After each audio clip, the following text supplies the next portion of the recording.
Halo guys, nama gue Staman dari StuffTech, dan di video kali ini kita bakal nge-unboxing dan juga review HP flagship Samsung yang seperti di title kalian udah baca, turun harganya lumayan ekstrim ya, di bawah 1 tahun, belum sampai setahun malah, yaitu si Samsung Galaxy S25 Ultra. Yes, 1-2 bulan lagi S26 Ultra bakal keluar, tapi menurut gue, in this economy gitu ya, ini HP bisa jadi lebih worth it, apalagi setelah gue denger bocoran atau leak dari beberapa source, S26 Ultra katanya upgrade-nya nggak bakal terlalu signifikan, main kamera masih sama, yes, aperture-nya lebih besar untuk telefoto, tapi masih 10 megapiksel untuk 3 times-nya. Katanya seperti itu, rumornya kalau misalnya seperti itu sih menurut gue, ini bisa jadi value-nya lebih baik karena harganya sekarang udah jauh lebih murah.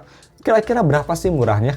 Jadi kalau misalnya kalian cari di e-commerce, itu kalian bisa dapetin even sampai di 14,8 jutaan kalau misal ada diskon besar di Tokopedia atau Shopee. Harga normalnya kalau gue cari 25GB itu di sekitar 15,2 jutaan, 15,1.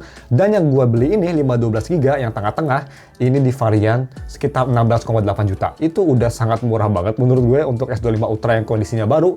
Tapi disclaimer, ada sedikit kelemahan, yaitu ini sayangnya kondisinya bukan full baru. Yes, barangnya baru tapi dia repack, jadi garansinya udah jalan. Tapi yang gue beli ini garansinya baru jalan 1 bulan dan si store-nya masih mau ngasih garansi 1 tahun. Jadi masih bagus lah menurut gue, nggak buruk-buruk banget ya repack-nya. So, kalau misalnya kalian mau beli HP ini, gue bakal taruh link di deskripsi atau ada di affiliate link yang di YouTube ini buat ngebantu gue juga kalau misalnya kalian generous enough. Thank you. Oke, daripada kelamaan, kita langsung aja buka untuk tabletnya. Kok tablet? Samsung flagship-nya. Jadi, sepertinya kayaknya gue mau ganti ke HP ini dari S24 Ultra, upgrade aja karena gue malas ganti baterai dan gue butuh speaker yang bagus. Jadi seperti kalian tahu, S25 Ultra itu speakernya way better daripada S24 Ultra ya. Jadi ya upgrade yang nggak terlalu besar, tapi loss-nya juga gue nggak terlalu besar. Anyway, kita langsung aja buka. Dan kita langsung buka aja dari seal-nya. Langsung kita sobek seal atas dan kita sobek seal bawah. Kalau masalah seal, dia sobeknya nggak se-satisfying Apple ya.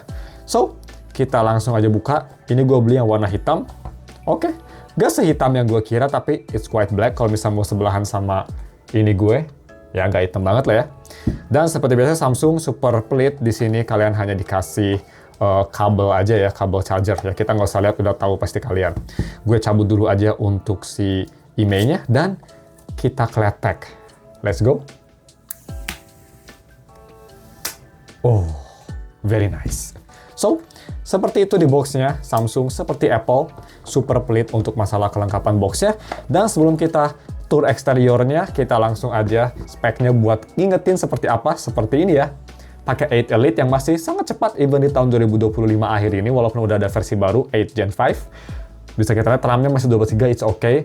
Tapi sisanya masih sangat flagship. Baterainya 5000 mAh, udah bukan yang paling besar, tapi it's okay juga. Kalian bisa pause aja ya, nggak usah banyak lihat spek karena kita udah tahu. Kita langsung aja lihat bagaimana untuk HP-nya. Ini pertama kali gue megang S25 Ultra dan first impression sih memang dia udah nggak sekotak S24 Ultra, tapi masih kotak kok, masih kerasa boxy. Cuma memang lebih enak aja di tangan ya, karena gue pakai S24 Ultra ini tuh yang sekarang dipakai buat recording, itu gue pakai tanpa casing, jadi memang agak sedikit nusuk di sini. Cuma memang kalau masalah desain lebih apa ya, lebih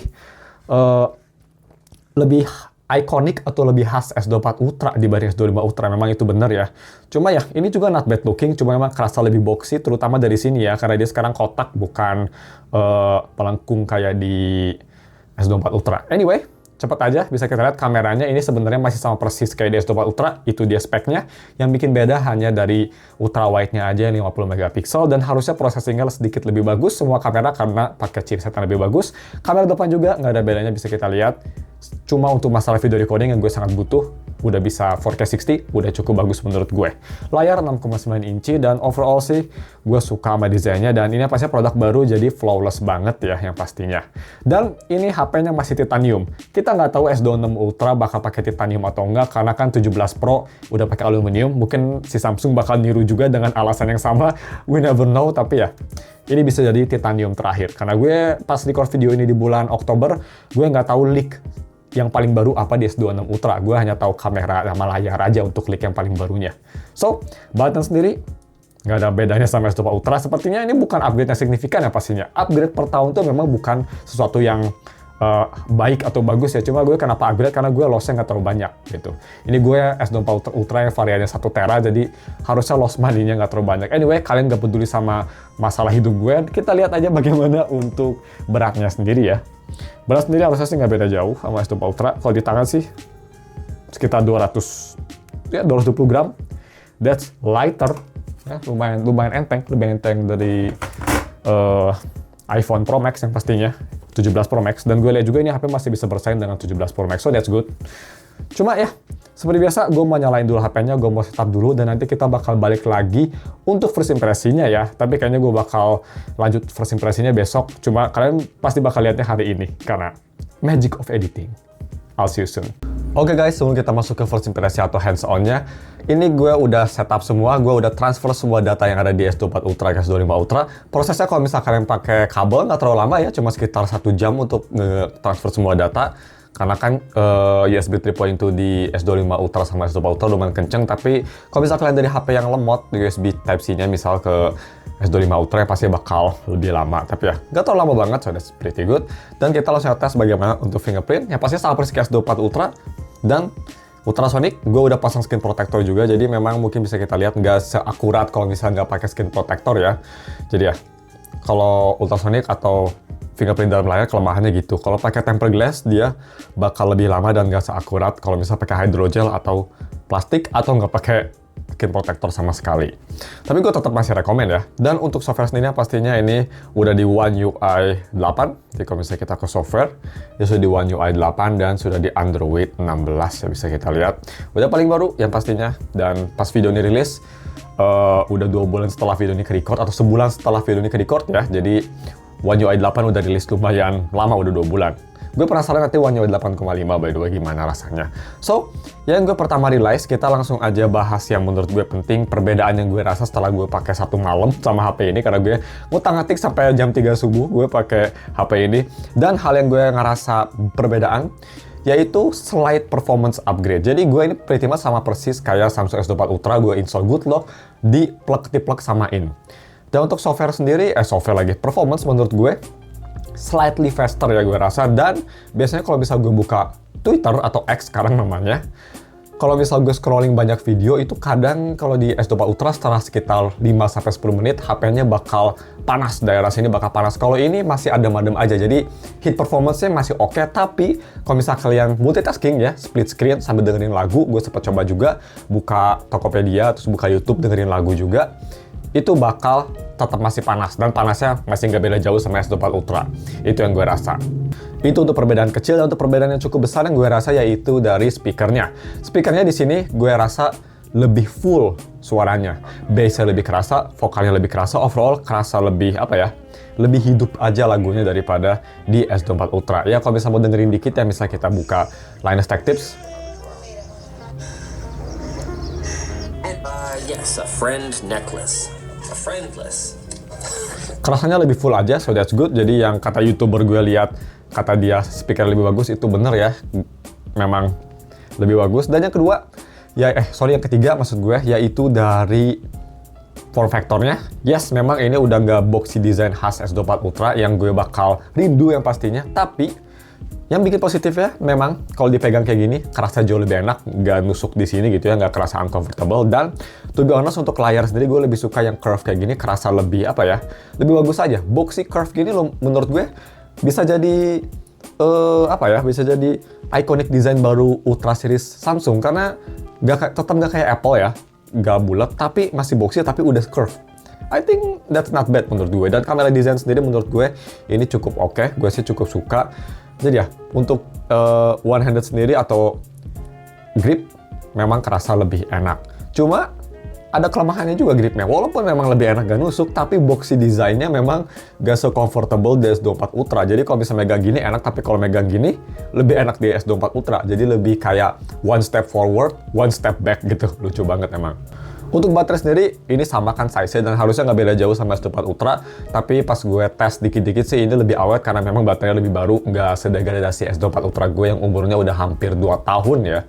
Dan yang terakhir, yang keempat, yang gue rasa perbedaannya, yaitu dari layarnya. Layarnya gue rasa ini sedikit lebih vivid daripada S24 Ultra. Kalau bisa kalian tahu ya, S24 Ultra pas pertama rilis itu layarnya pudar banget, banyak orang yang komplain, tapi udah di-update sama Samsung jadi layarnya cukup bagus, sekarang vivid, tapi tetap masih ada kelemahan besar dari S24 Ultra, yaitu layarnya yang grainy kalau misal di warna yang gelap. Kalau di sini nggak ada masalah grainy color, kalau misalnya di warna gelap itu nggak bakal kayak ada noise-noise gitu kayak di S24 Ultra, jadi kerasa lebih bagus aja layarnya. Jadi ya, 4 upgrade tersebut sih dengan gap harga 3-4 juta menurut gue masih sangat worth it. Jadi ya, mungkin gue bakal kayak gini ya ke depannya, upgrade-nya yang marginnya kecil aja. Tapi overall, this is a good phone, dan haptic sendiri, hal-hal lain seperti haptic gitu ya, atau kamera nggak ada beda jauh menurut gue. Kecuali kamera ultra wide-nya ya by the way. So, kita langsung aja tes bagaimana untuk kualitas kameranya sendiri. Jadi seperti biasa kita bakal cepet aja untuk komparasi lebih detail ini sama S24 Ultra, nanti gue bakal bahas minggu depan ya di full review-nya, stay tune aja. Sekarang kita foto-foto dikit aja nih. So kita foto pakai Red Bull lagi ya, bentar Red Bull. Ini pakai si main kameranya. Ini pakai ultra wide-nya. Ini pakai 3 times 10 megapiksel yang paling jelek menurut gue dari semua. Tapi kalau lighting-nya bagus masih oke.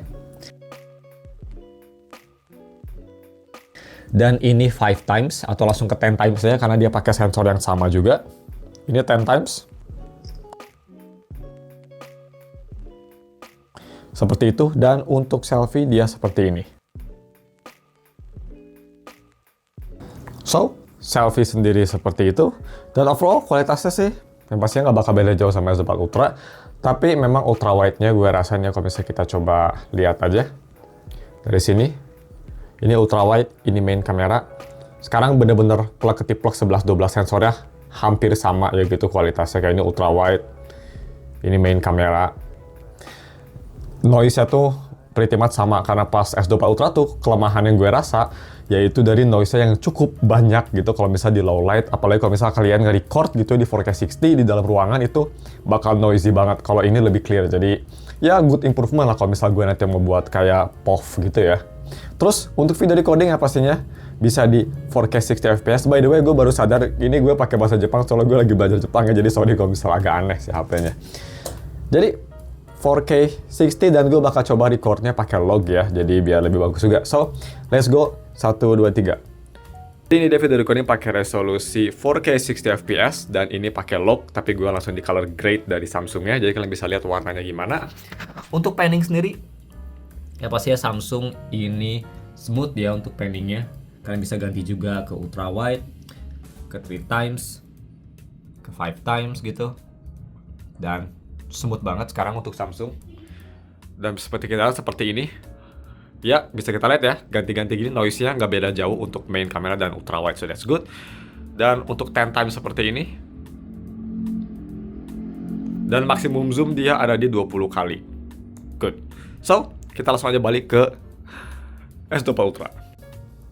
So, seperti itu untuk 4K 60 log-nya. Bagaimana menurut kalian? Menurut gue sih it's pretty good ya buat pro video, lumayan oke. Tapi memang pas tadi gue record log, dia langsung HP-nya agak sedikit hangat kepanas. Jadi kayaknya untuk masalah recording video 4K 60 kayaknya heat manajemennya nggak bakal beda jauh sih sama Samsung S24 Ultra gue. Ya ini HP memang cuma satu generasi, nggak bakal beda jauh. Dan seperti kalian tahu, alasan gue upgrade karena leak-nya S26 Ultra not that much different ya. Semoga Samsung bisa improve di S27 Ultra biar bisa bersaing sama HP Cina kayak Vivo gitu, karena sekarang kalau masalah kamera Samsung udah kalah jauh gitu, even sama X200 Pro gitu. Come on. Anyway, cuma segitu aja hands on-nya. Yang pastinya ini HP bakal jadi HP personal gue, dan personally menurut gue cukup worth it. Bagaimana menurut kalian? Bisa komen di bawah. Mungkin ada yang sama kayak gue juga upgrade-nya kayak gini. Thank you for watching, dan ketemu lagi minggu depan untuk full review-nya yang lebih detail di tahun 2025, apakah worth it atau enggak. Goodbye. Thank you, and we'll see you next week.